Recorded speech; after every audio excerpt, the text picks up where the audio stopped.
Bueno, continuamos con la mansión Playboy. La mansión Playboy es una casa señorial de Northamptonshire, del siglo XVI. Es un edificio histórico construido exactamente como se habría hecho en el siglo XVI en Northampton, Inglaterra.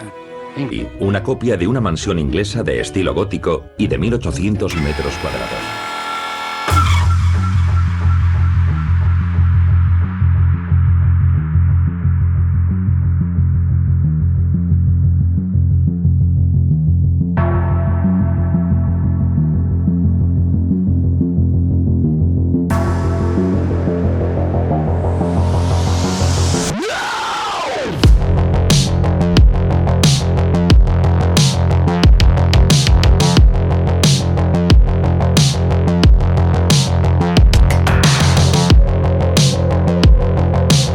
El edificio estaba compuesto de 5 niveles, un sótano y 4 plantas superiores.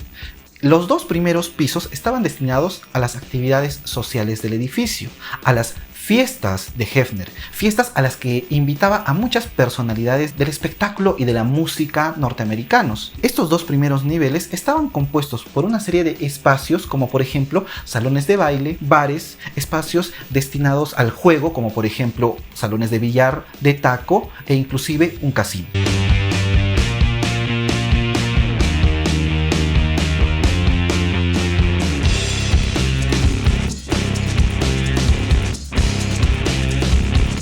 Lo particular de estos espacios era que estaban consistentemente vigilados por una red de cámaras, las cuales, mediante una antena, transmitirían a todo Estados Unidos el contenido de estas fiestas. Se trataría pues de que Hefner estaba de algún modo convirtiendo a sus invitados también en actores de su canal de televisión. Ahora, esta infraestructura poseía un sótano al cual Hefner bautizó como su caverna tropical. Una caverna que, además de ello, estaba destinada a sus invitados de lujo. Por ello mismo, no todos podían ingresar en este lugar. Además, el ingreso, la manera de poder, internarnos en esta caverna era mediante un agujero en el piso y un tubo incorporado en el medio. Esto nos recuerda pues la estación del cuerpo de bomberos y también las strippers o bailarinas.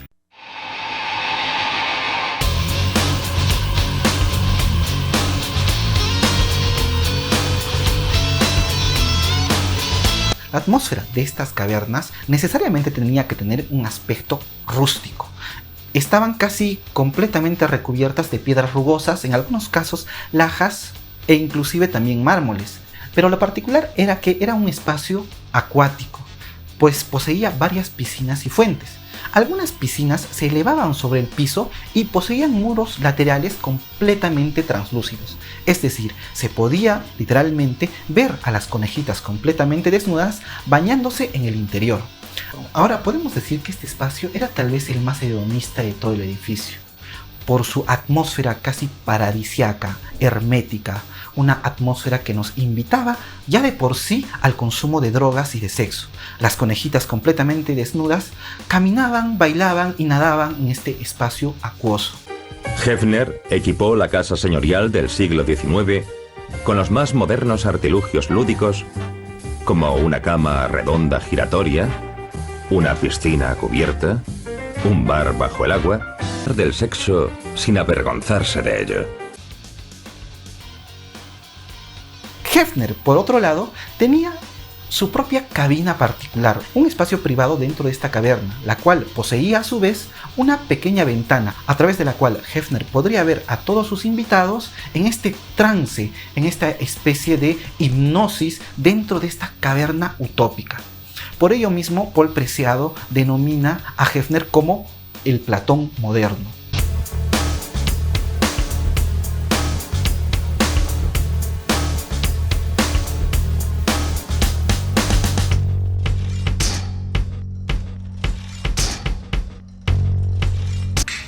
Ahora relájate.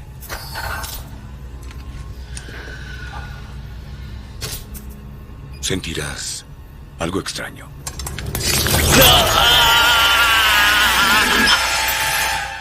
Imagine prisoners that have spent their entire lives chained deep inside a cave. They have been chained so that they cannot see behind themselves. And they are forced to stare endlessly at the cave wall in front of them. This is the only world that the prisoners have ever known. The shadow.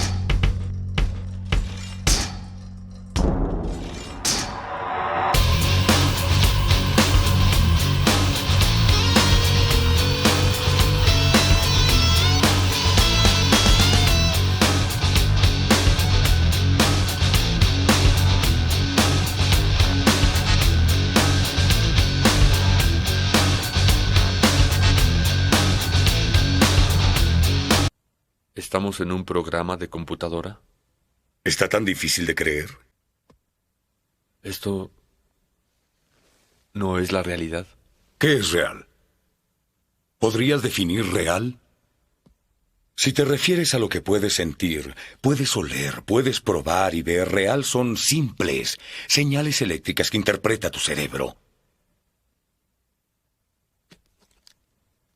Y este es el mundo que conoces.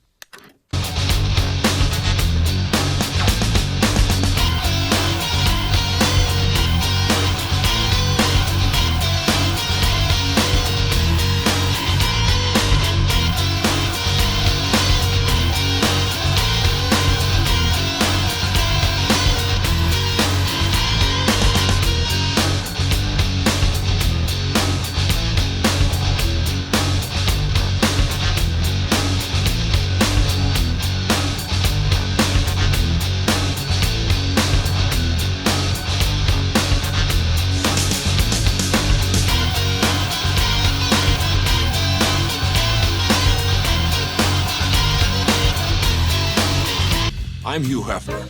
You may think you know all about me. The magazine, the mansions, the parties, the women. But you don't know the half of it. Would you welcome Hugh Hefner? In the beginning, I set out to make a magazine. That's Marilyn Monroe. She's our pen girl. What I started was a revolution. I was not willing to get in line and march our way the rest of my life. It's censorship. Nat King Cole stays, and if the South pulls us, they pull us. The American male has found a new place of relaxation. It's the Playboy Club. The Playboy Club. Playboy Club. Our traditional values related to sex are not good for people. They're hypocritical. This morning, a man is on trial in Chicago charged with obscenity. That's Aretha Franklin. Today, she'll say that the first time she performed for a white audience was a Playboy Club. Isn't that really what you're selling, a high-class, dirty book? He was Daddy, and Daddy was good. Can you estimate just how many ladies you have known? No, I can't. Playboy openly advocates the overthrow of Judeo-Christian standards. It certainly isn't a healthy approach to sex.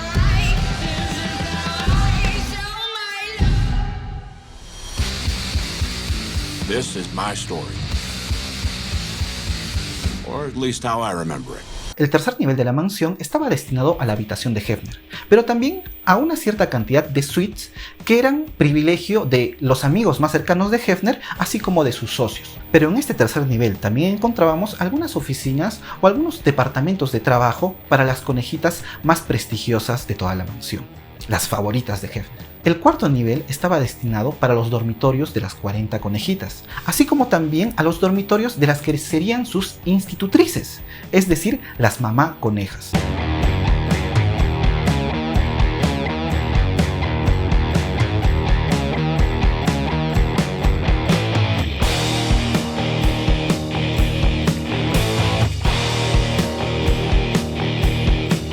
Así que este cuarto nivel no sería solo el piso de los dormitorios, sino también una especie de colegio o institución educativa.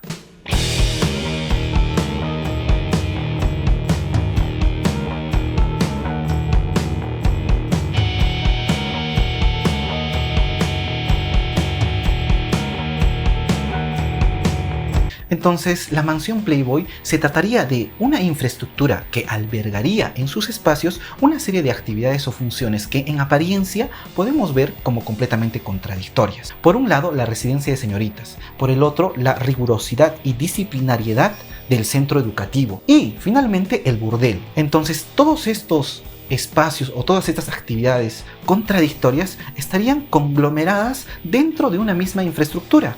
Pero de repente lo más sorprendente de este edificio sería el hecho de incorporar a todo esto el factor tecnológico.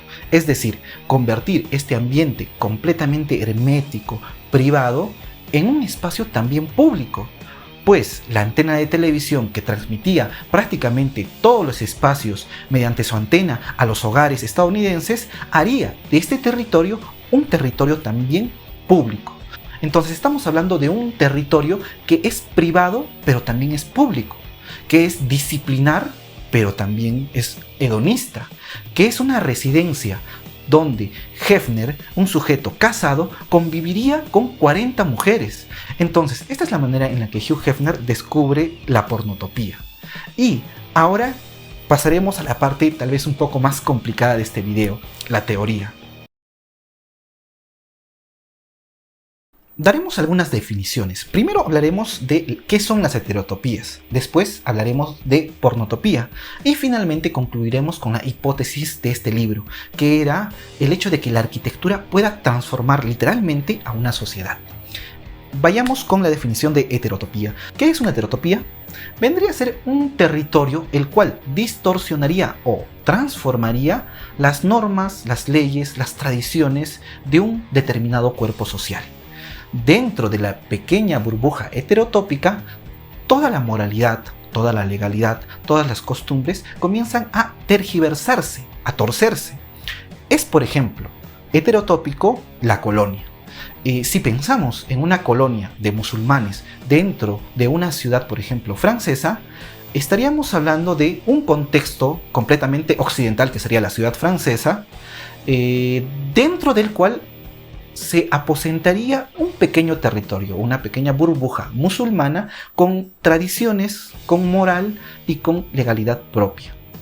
En este pequeño territorio, de repente las normas de género, de repente las normas de religión comienzan a trastocarse y a mutar. Ahora, esto no quiere decir que el territorio contenedor francés sea lo verdadero y lo normal y la pequeña burbuja hermética musulmana sea lo falso o lo anormal. No se trata de esto. Foucault le llama a este tipo de relaciones espaciales o relaciones heterotópicas, las llama heterotopías de impugnación. Esto quiere decir que este pequeño territorio está impugnando al territorio que lo contiene.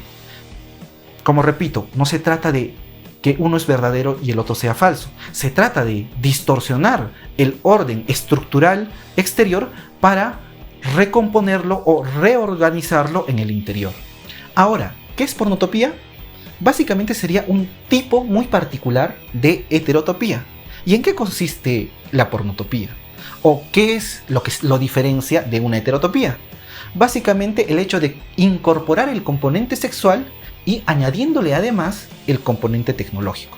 Entonces, es pornotópica la mansión Playboy, pues no solo reúne actividades disciplinares, de residencia o burdelarias, es decir, hedonistas de consumo de sexo y drogas, sino que además lo transmite mediante su antena a todo el público estadounidense. Entonces, convierte este territorio completamente privado y hermético en un territorio también público.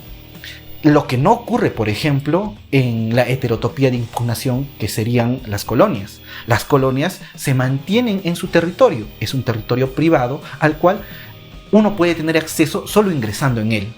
Pero en la pornotopía lo que ocurre es transportar esto privado al dominio público. En esto consistiría la definición de pornotopía: un territorio el cual conglomera una serie de actividades en apariencia contradictorias, actividades que contienen en su interior este rudimento sexual, pero transportados todos juntos a la atmósfera de lo público. Eso sería una pornotopía. Siguiendo el trabajo de esta heterotopología comenzada por Foucault, podemos afirmar que el complejo mediático que se extendía en torno a la mansión Playboy funcionaba como una pornotopía, una singular heterotopía sexual propia del tardo capitalismo de las sociedades de superconsumo de la Guerra Fría. Lo que caracteriza a la pornotopía es su capacidad de establecer relaciones singulares entre espacio, sexualidad, placer y tecnología, audiovisual, bioquímica, etc., alterando las convenciones sexuales o de género y produciendo la subjetividad sexual como un derivado de sus operaciones espaciales. Es decir, la subjetividad es el derivado, es el efecto de estas operaciones espaciales o arquitectónicas. Ahora vayamos con la hipótesis del texto. Siempre hemos tendido de alguna manera los arquitectos, al menos los que nos estamos dedicando a la parte teórica o intelectual, de relacionar estas dos variables, ¿no? Sociedad o individuo por un lado y arquitectura por el otro.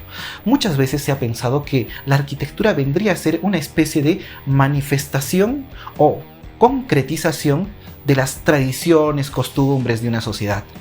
Pero Paul Preciado le da una vuelta a esto para decirnos que la relación es inversa. En realidad, de lo que se trata es de que la arquitectura, con sus muros, con sus fenestraciones, con sus disposiciones, con sus formas, etc., sería la causa de una determinada sociedad, la causa de sus tradiciones, de sus conceptualizaciones, de sus identidades, de su sexualidad. Pero ¿y cómo podemos entender esto? Para ello quisiera leer un breve fragmento del libro.